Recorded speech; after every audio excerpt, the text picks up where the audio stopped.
Well, in the early days, we had a hard time raising venture capital.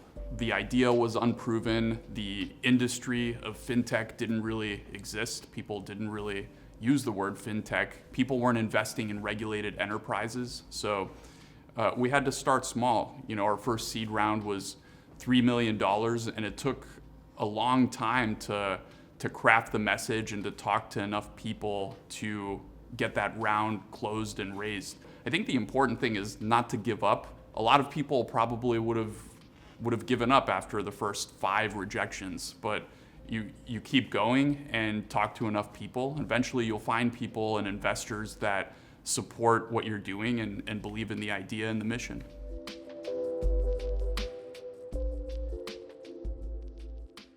If you're passionate about the idea and you have something that can show people that you can actually bring that idea to market, whether it be a good team or ideally a product that is actually working or even a prototype, all of these things increase your chances. Not all entrepreneurs will be able to build a team, build a prototype, or build a product without having at least some funding, but getting a couple of the pieces in place, I think, really increases your chances.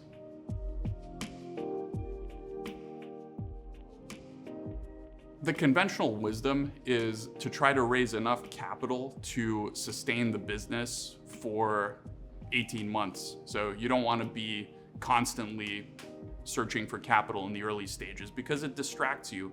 You have to talk to a lot of people, and any time you spend talking to investors is time that you're not spending in front of customers in most businesses. Of course, some businesses have investors as customers, but most don't.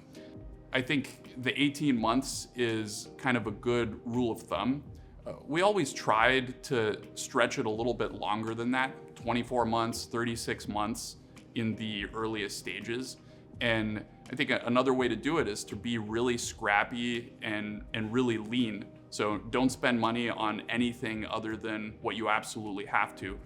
Shy away from the fancy office and catered meals and lunches and expensive retreats, because none of that stuff matters at the end of the day. What matters is getting the product to a point where it's working and it has customers that love the product, and anything else in the early days is a distraction.